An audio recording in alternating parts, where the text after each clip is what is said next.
그리스도의 풍성하신 은혜와 사랑이 늘 함께 하시기를 바랍니다. 오늘 이 아침에는 사도행전 제20장 25절로 38절까지의 말씀, 생명의 삶 큐티 8월 11일자 말씀입니다. 25절 봅니다. 보라, 내가 여러분 중에 왕래하며 하나님의 나라를 전파하였으나 이제는 여러분이 다 내 얼굴을 다시 보지 못할 줄 아노라. 그러므로 오늘 여러분에게 증언하거니와 모든 사람의 피에 대하여 내가 깨끗하니 이는 내가 꺼리지 않고 하나님의 뜻을 다 여러분에게 전하였습니다. 여러분은 자기를 위하여 또는 온 양떼를 위하여 삼가라. 성령이 그들 가운데 여러분을 감독자로 삼고 하나님이 자기 피로 사신 교회를 보살피게 하셨느니라. 내가 떠난 후에 사나운 이리가 여러분에게 들어와서 그 양떼를 아끼지 아니하며 또 여러분 중에서도 제자들을 끌어 자기를 따르게 하려고 어그러진 말을 하는 사람이 일어날 줄 내가 아노라. 그러므로 여러분이 일깨어 내가 3년이나 밤낮 쉬지 않고 눈물로 각 사람을 훈계하던 것을 기억하라. 먼저 31절까지 말씀을 보면 그 중에 핵심적인 한 단어를 중심으로 말씀드립니다. 29절에 사나운 이리, 그런 단어가 있죠. 이리가, 늑대가 성도들 가운데 교회 공동체에 들어와서 그 양무리들을 이제 흩거나 혹은 그 생명을 죽이려고 할 때에 그들 때문에 지금 이런 말을 한다, 이런 것이죠. 양떼를 지켜라. 28절에 자기를 위하여 또는 온 양떼를 위하여 성령께서 장로들을 감독자로 세우시고 자기 피로 사신 교회를 보살피게 하셨다, 이것입니다. 그렇게 한 이유는 이리 때문에 그런 것이죠. 자, 그러니까 오늘날 어떤 사람들은 예수를 내 마음에 믿으면 된다, 이렇게 이야기하는 이들이 있어요. 맞는 말씀이죠.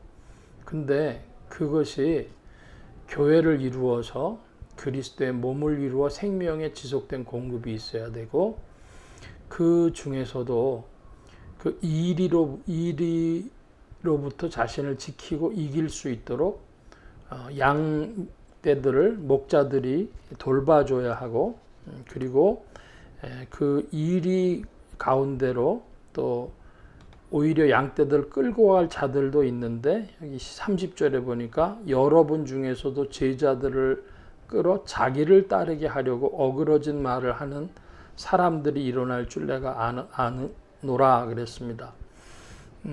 오늘날 그 한국 교회에 제자 훈련이라는 것이 있었습니다. 80년대에 오카는 목사님이라는 분이 제자 훈련을 처음 한국 교회에 이제 알리실 때부터 제자 훈련에 대해서 관심을 가지고 지켜보면서도 저 자신은 그것에 대해서 매우 부정적인 견해를 가지고 있었습니다. 바로 30절에 관한 말씀이죠. 장로들 중에서도 제자들을 끌어 자기를 따르게 하려고, 그러니까 제자 훈련을 예수님 제자 훈련 시켜야 되는데 자기 제자 훈련 시킬 수가 있어요. 실제로 그렇게 많이 됐습니다. 그래서 그게 사실은 교회에서 이리에게 양떼를 내주는 것과 마찬가지죠. 아마 제가 이런 말씀 드리면 좀 처음 들어보거나 혹은 지나치다 이렇게 생각하실 분들 있을지 모르겠지만, 오카는 목사님의 그 제자 훈련은 큰 표현으로 봐서 할 때에 60점 미만의 실패작이다, 저는 그렇게 말씀드리고 싶습니다. 그것이 한국교회에 미친 폐해가 크다, 이렇게도 말씀드리겠습니다. 왜냐? 그거는 예수님 따르지 않고 그 제자 훈련이란 명목으로 성도들을 이끈 많은 목회자들 때문에 그러하다, 이렇게 말씀드리겠고, 그래서 그 일이 사실은 그 운동이 뭐냐? 그러면 이리가 교회 안에서 생명들을, 예수의 생명을 공격하도록 만든 일이다, 이렇게 저는 간단히 정리하겠습니다. 동의하시는 분들도 있고 안 그러신 분들도 있겠지만 제 관점은 그러합니다. 32절 이하 말씀 봅니다. 지금 내가 여러분을 주와 및 그의 은혜의 말씀에 부탁하노니 그 말씀이 여러분을 능히 든든히 세우사 거룩하게 하심을 입은 모든 자 가운데 기업이 있게 하시리라. 내가 아무의 은이나 금이나 의복을 탐하지 하였고 여러분의 아는 바와 같이 이 손으로 나와 내 동행들이 쓰는 것을 충당하여 범사에 여러분에게 모본을 보여준 바와 같이 수고하여 약한 사람들을 돕고 또 주 예수께서 친히 말씀하신 바 주는 것이 받는 것보다 복이 있다 하신 말씀을 기억하여야 할지니라. 그 사도 바울은 32절 이하에서부터 보면은 말씀 운동이다.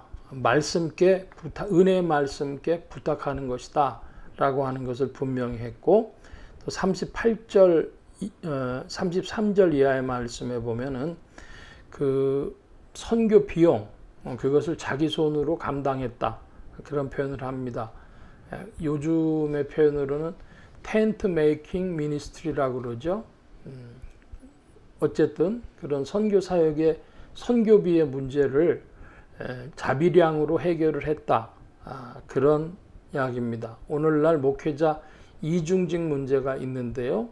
목회자가 돈을 버는 것이 어떠한가 할 때에 그 문제는 지금도 논의는 몇 년 계속되고 있지만 아직 통과된 데는 합동 측 혹은 통합 측 이런 대형 교단에서는 통과된 것이 없는 줄 압니다.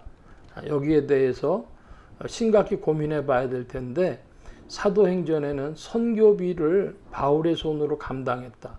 바울이 선교하기 위해서 필요할 때에는 돈도 벌었다는 것입니다. 이것을 조금 염두에 둬야 할 것입니다. 그래서 주는 것이 받는 것보다 복이 있다. 이 말씀으로 정리를 하고 36절 이하에 이 말을 하는 무릎을 꿇고 그 모든 사람들과 함께 기도하니 다 크게 울며 바울의 목을 안고 입을 맞추고 다시 그 얼굴을 보지 못하리라 한 말로 말미암아 더욱 근심하고 배에까지 그를 전송하니라. 얼굴을 다시 보지 못할 것이다. 이것이 무엇을 의미하는지는 사람들이 대략 다 알고 있었던 것이고, 그래서 이들이 서로 기도하고 울었다 이런 표현을 하죠.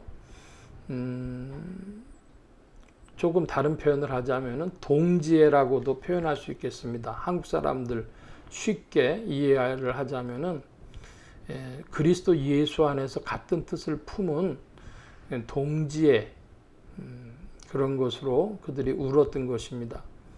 오늘 그리스도 예수 안에서 각자 맡은 임무가 있는데, 어떤 이들은 사지를 들어가는 것 같은 자들도 있고, 후방에서 또 선교비를 공급해야 될 수도 있고, 또 어떤 이들은 사람들에게 말씀 운동을 일으키며 이끌어야 할 이도 있고, 각자 맡은 사명들이 다 있지만은 우리에게 질문해야 될 것은 우리가 그리스도의 복음 안에서 형제 혹은 사역을 감당한다는 의미에서 동지애가 있느냐, 그런 질문을 해볼 만합니다. 우리 스스로 자문해 보았으면 좋겠습니다. 여기까지 말씀 보겠습니다. 기도합니다. 만복의 근원 되신 하나님, 함께해 주셔서 사도 바울이 다시 얼굴을 보지 못하리라 하는 이야기를 듣고 에베소 교회의 장로들이 함께 울었던 것을 봅니다. 주님, 그리고 사도 바울이 또한 선교비를 자신의 손으로 감당했다는 이야기도 봤습니다. 또 은혜의 말씀께 부탁한다고 하는 이야기도 보았습니다. 주님, 우리 안에서 오늘도 그리스도 예수로 말미암아 복음의 말씀 운동이 더 왕성히 일어나게 하시고 선교의 현장을 볼 수 있는 눈을 열어주시고 복음의 사역자들로 또 함께 동지애가 있는 지체들이 되어지도록 그리스도의 몸된 교회 안에서 서로를 볼 수 있도록 큰 주님의 교회를 보여주옵소서. 온 교회와 성도들과 주의 종들이 함께 하심에 예수 소망 교회와 온 성도들과 부족한 중에도 함께해 주옵시고 복음 전파 영혼 구원하는 일에 쓰임 받으며 성령님과 함께 전진케 하여 주옵소서. 도우신 구하며 감사하며 의지하올 때에 예수 그리스도의 이름으로 기도하옵나이다. 아멘. 하늘에 계신 우리 아버지여, 이름이 거룩히 여김을 받으시오며 나라의 마옵시며 뜻이 하늘에서 이루어진 것 같이 땅에서도 이루어지이다.